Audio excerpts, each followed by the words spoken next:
Olá, tudo bem? Sou o Manuel de Souza, estou diretamente aqui da redação da Mundo Super-Heróis, com o nosso convidado especial, o Jovem Nerd, quer dizer, Maurício Muniz. Obrigado. E estamos aqui para conversar a respeito de Guerra Civil. Belo filme, não? É razoável, né? Assim, não é um grande filme. Não, tô brincando. Cara, a gente tava falando antes, pra mim eu acho que é o filme perfeito de super-heróis. Eu acho que não tem uma transposição tão boa do que é o universo de super-heróis, aquilo que a gente vê nos quadrinhos, pra tela. Nunca vi uma coisa tão bem feita quanto é esse filme do Guerra Civil, né? Não sei, o que você achou? Achei a mesma coisa.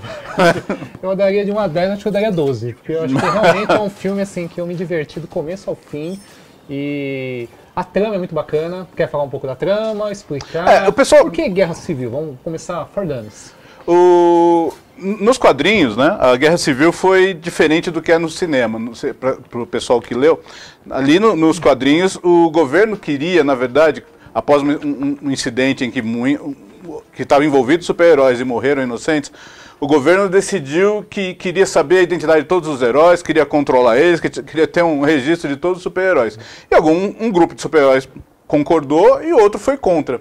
Os que concordaram e que lutaram para que esse registro viesse a existir eram meio que liderados pelo Homem de Ferro nos quadrinhos.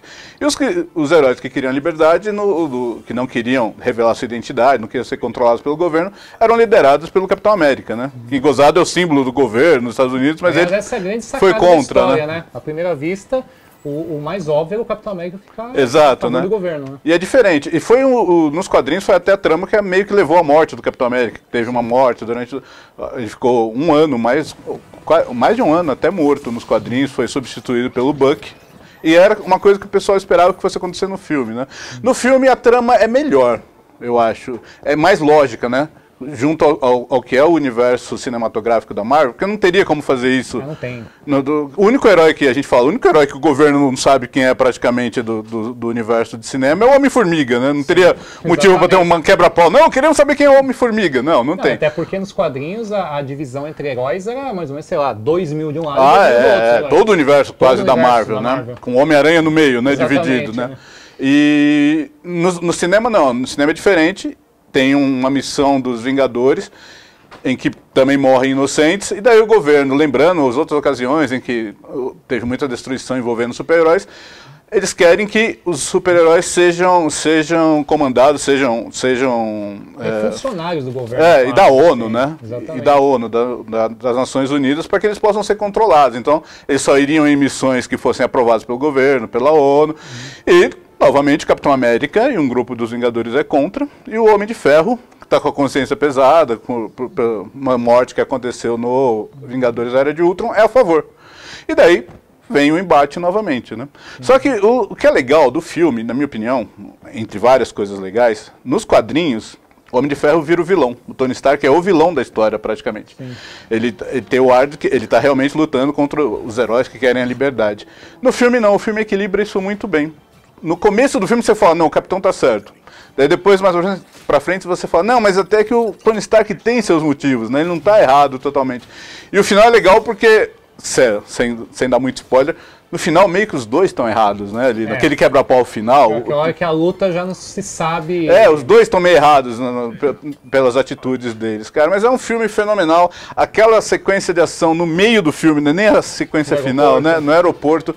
É genial, a gente aplaudia, né? A gente que vai na sessão dos jornalistas, né? Jornalistas deviam ser aqueles caras sisudos, todos assistindo tecnicamente. O pessoal aplaudia, gritava, né? Porque é muito emocionante. Cara, onde você já viu uma luta... Onde você imaginaria que você iria ver no cinema uma luta daquela tão bem feita? Com o Homem-Formiga, aquela coisa do gigante. Perfeito, cara. Aquilo ali, assim, a gente é tão bobo que a gente para de pensar, a gente fica tão empolgado, que era meio lógico que isso fosse acontecer até, né? Tinha boneco que saiu do gigante.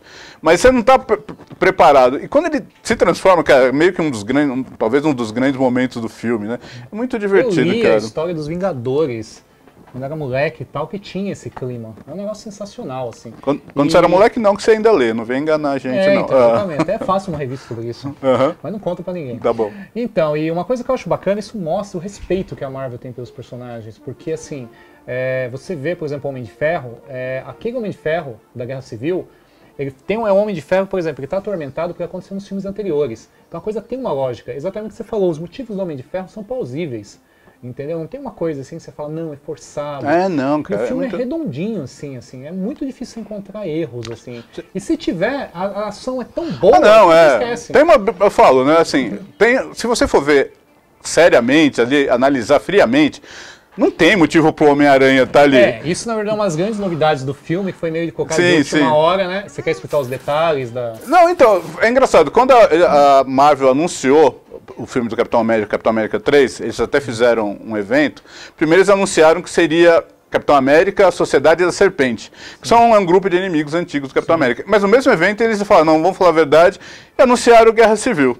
Acho que ali eles já tinham talvez esse acordo com a Sony, que hoje detém os direitos, né, cinematográficos do Homem-Aranha, para trazer o Homem-Aranha para o universo da Marvel, né? Pra quem não sabe, a Sony ela é detetora dos direitos do Homem-Aranha no cinema desde o final dos anos 90, uma época em que a Marvel estava mal das pernas, teve que licenciar seus personagens para sobreviver.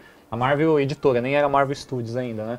E a Sony tá com o Homem-Aranha lá e os últimos filmes não fizeram tanto sucesso assim. Não, quanto então eu esperava. Meio que arrendou o Homem-Aranha de volta para Marvel Studios. E o próximo filme do Homem-Aranha, que vai se chamar Homecoming, né? Vai ser produzido pela Sony e pela Marvel, né? Vai ser uma produção conjunta das duas, né? E isso também é um outro exemplo daquilo que eu falei, como a Marvel respeita seus personagens. Porque o Homem-Aranha, na visão da Marvel, é o Homem-Aranha mais Homem-Aranha de todos. Não, o melhor Homem-Aranha das telas foi esse desse filme, cara. Ele brinca, ele tem as piadas. Pelo desenho, por John Romita. Ele tem as piadas, assim. E não é caricato como eram os todo mundo gosta dos filmes do Sam Raimi, menos eu, né? A gente sabe disso. Os da Sony eram filmes que eu achava caricatos, o Homem-Aranha não tinha graça, era aquela coisa só tensa. Claro que no filme do Homem-Aranha, o próximo, provavelmente vai ter uma coisa mais dramática. Mas, cara, a forma como ele foi apresentado nesse filme é perfeito, assim.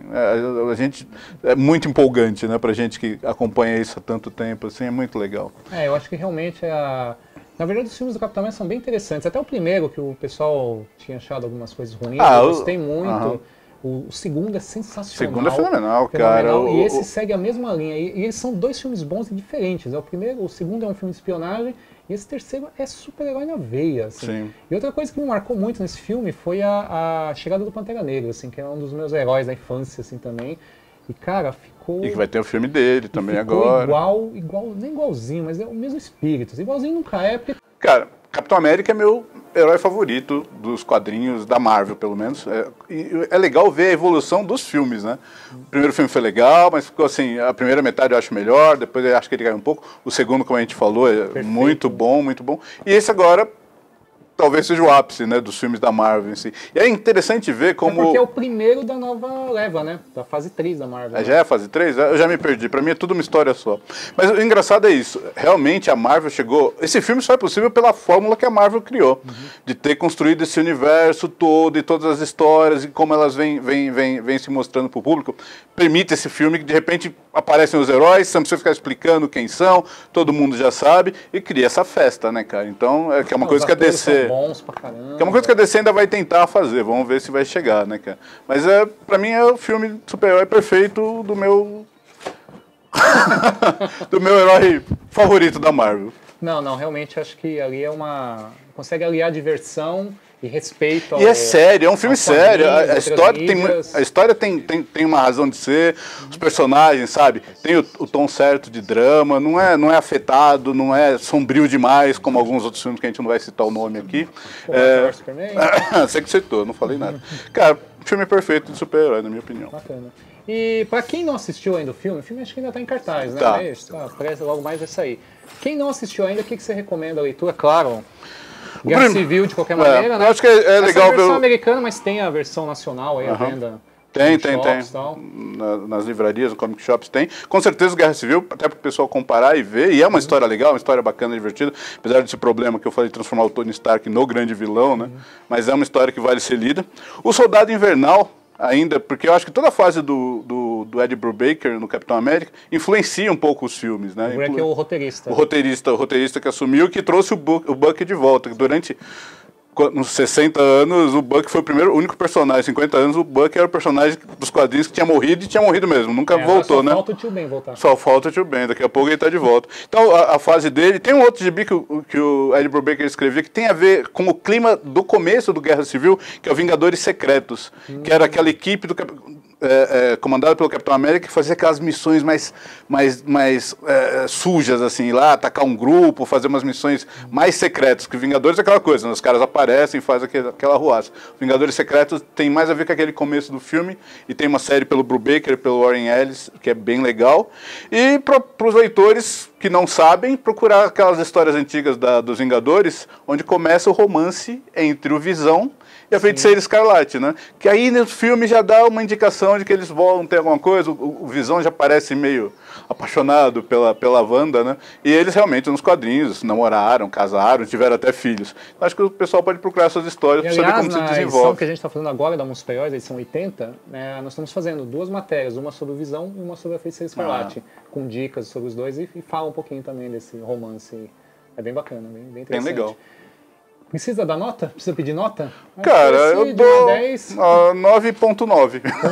Só para não ficar 10. Mas realmente, acho que assim é fácil fazer vídeo, né? É fácil falar. Quer fazer um do Batman Superman de novo agora? Vamos fazer.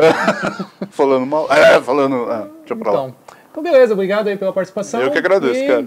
Valeu, galera. Espero vocês no próximo vídeo. Até mais, tchau, tchau. Tchau.